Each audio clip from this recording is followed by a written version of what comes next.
Hello everyone. Today we are going to take up the poem I Know Why the Caged Bird Sings by Maya Angelou. Maya Angelou is a very powerful feminist writer.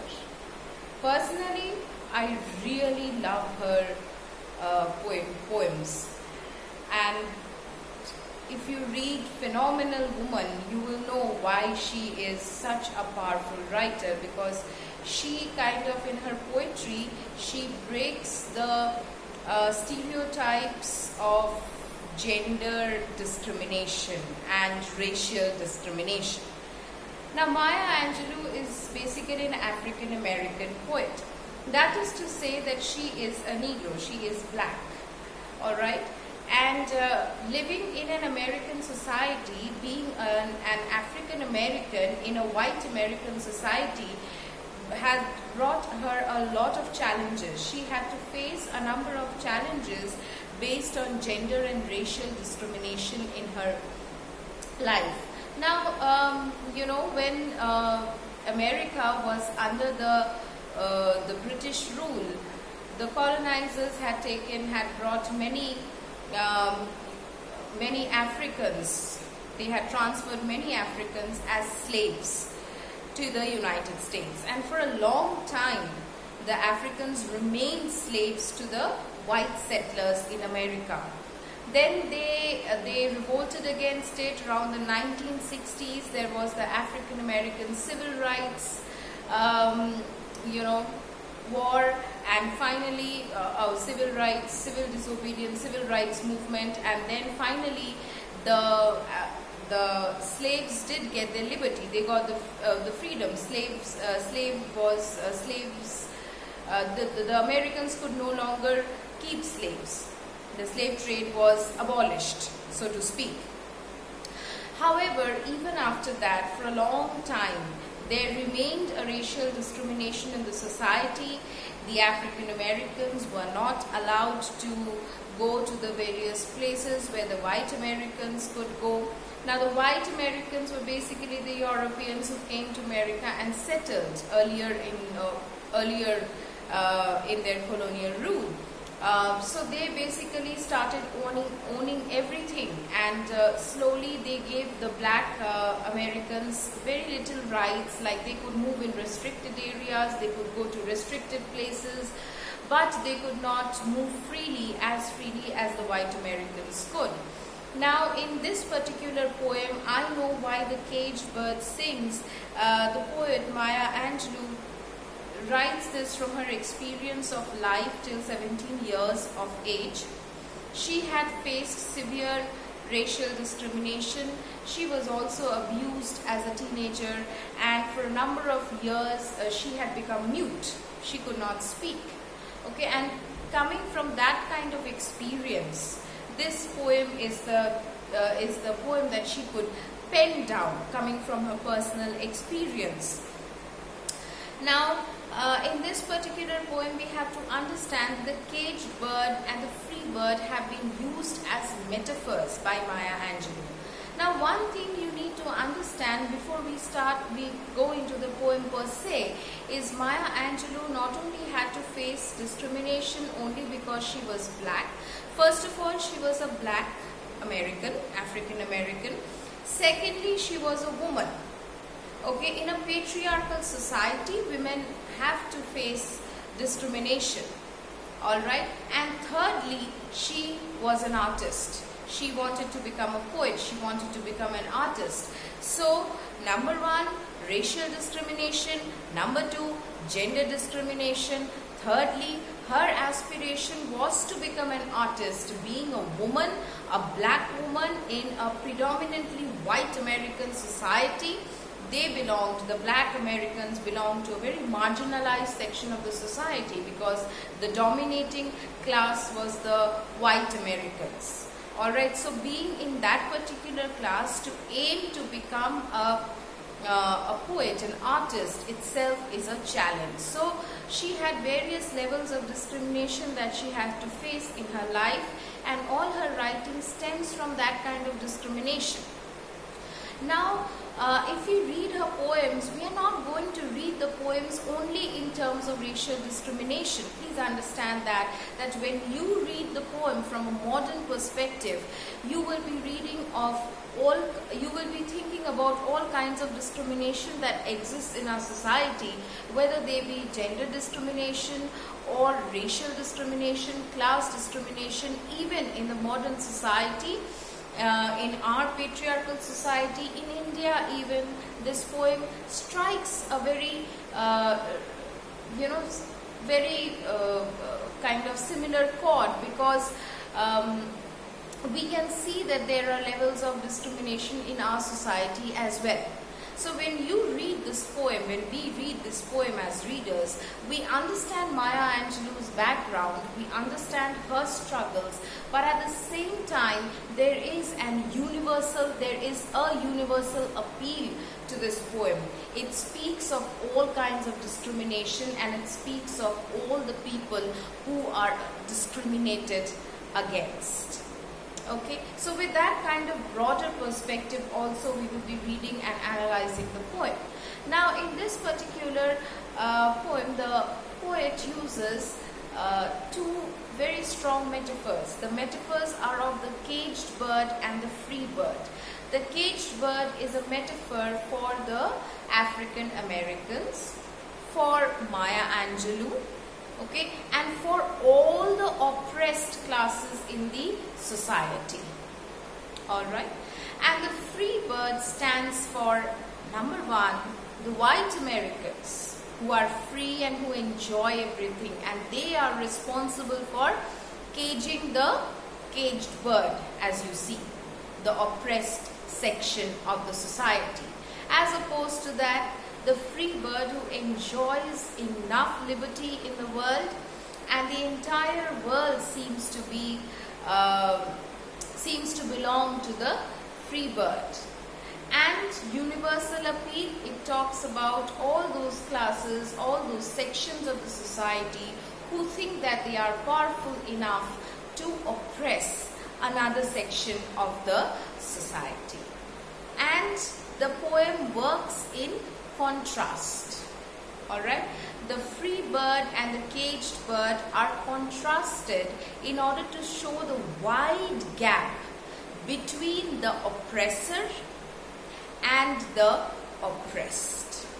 That is the kind of theme the poem is based on, the theme of discrimination, the theme of oppression, and when a particular section of society is discriminated against and oppressed, then what do they want most?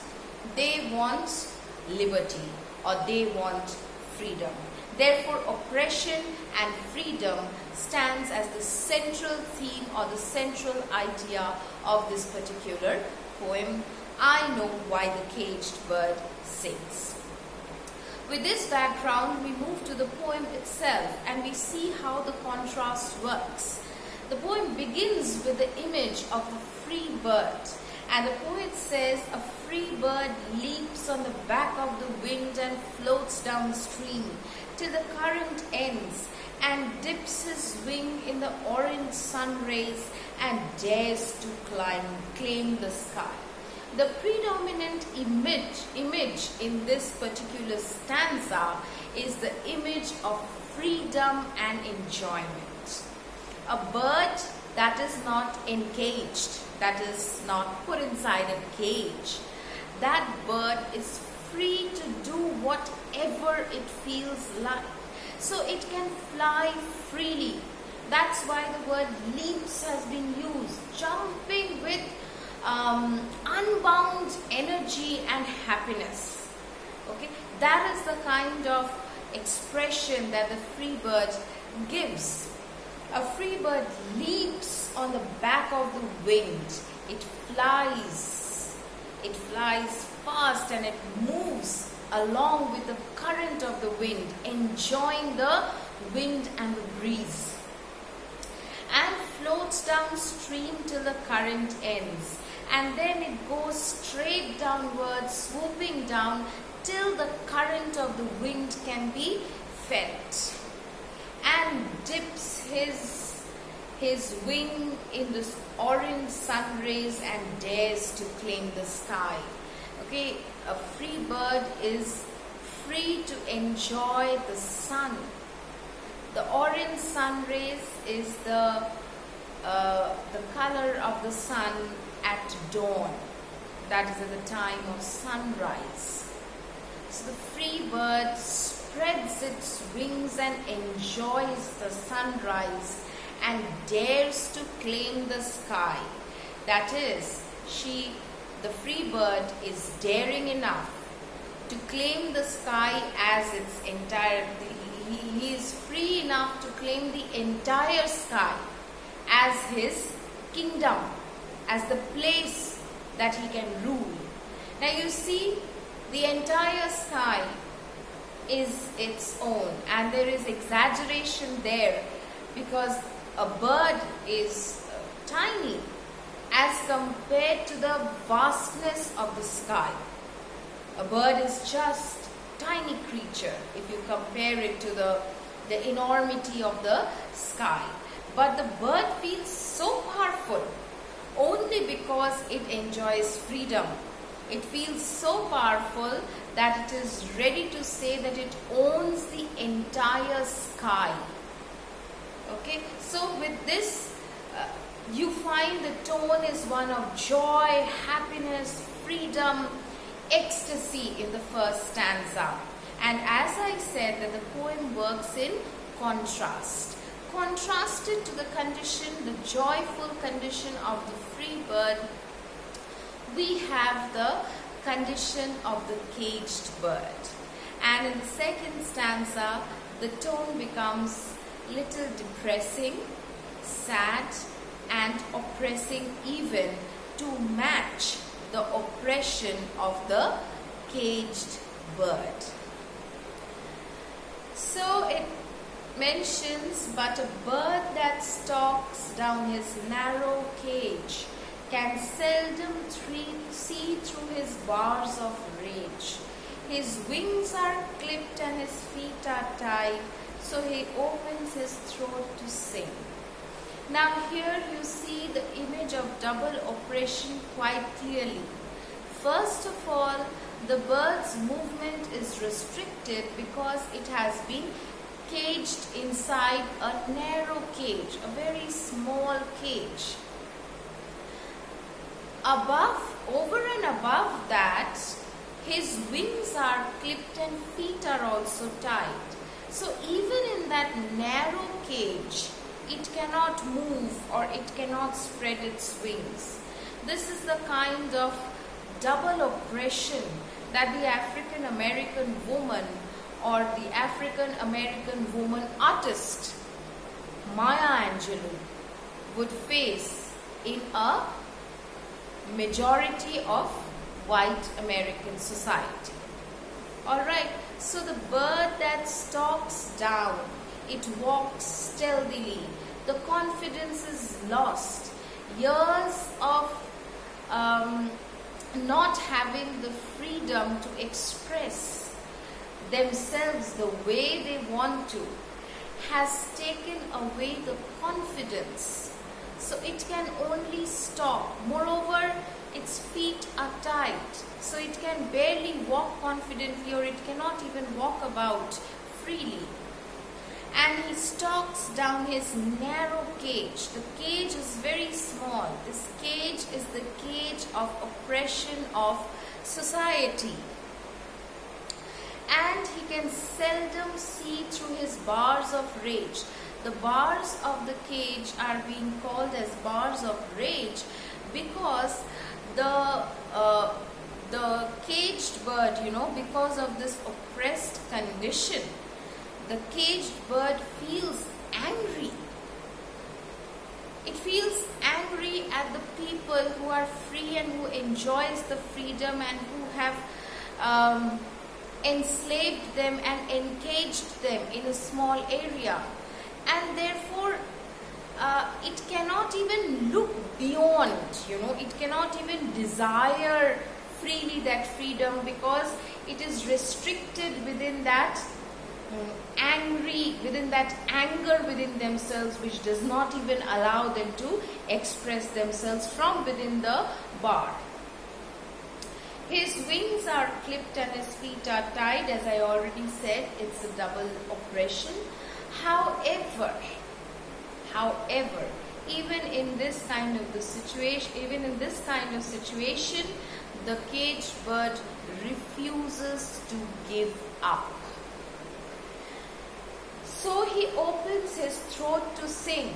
All right, it cannot walk, it cannot fly, which is the normal activity of a bird, flying. It has been oppressed. Now the only other option to express himself is, if he can't fly or he can't walk, is he can sing. So this is basically Maya Angelou speaking to the caged bird and saying, even in this kind of double oppression, she found her voice in creativity, in art. Now, the third stanza says, the caged bird sings with fearful trill of things unknown but longed for still, and his tune is heard on the distant hill, for the caged bird sings of freedom. Okay, now the caged bird's songs is shaky, it's unsteady, it's a shrill tune, because the caged bird is singing of something that he has never known, that is freedom. He has never known freedom, and his subject of song is freedom, obviously because he has been oppressed and he desires freedom. So it is an unknown thing for him, and that is why his voice is not very, very confident. But this freedom, though unknown to the bird, it wants that. He desires freedom. And his tune is heard on the distant hill. This is the universal appeal that I was speaking about. That his song is heard, though it is not confident, but it is loud enough to be heard at distant places. Alright? And I was talking about this universal appeal to you in the beginning as well, that this is not just oppression of one particular person, that is Maya Angelou, but this is speaking out to all people who have been oppressed all over the world. So it has a universal appeal. This desire for freedom is common for everybody in the world. Therefore, his song is heard on the distant hill, for the caged bird sings of freedom. And freedom is the desire, the universal desire of everyone in this particular society. So, you can see from the reading of the first part of the poem itself that there is a contrast drawn between the caged bird and the free bird. The contrast works in imagery. The imagery and the tone of the poem in case of free bird was one of joy and happiness and exuberance, but in case of the caged bird it is one of oppression. And therefore the universal appeal of the poem, that it desires, everyone desires freedom. All oppressed class sections of the society deserves freedom. We will take the next part of the poem in the next video. Thank you, everyone.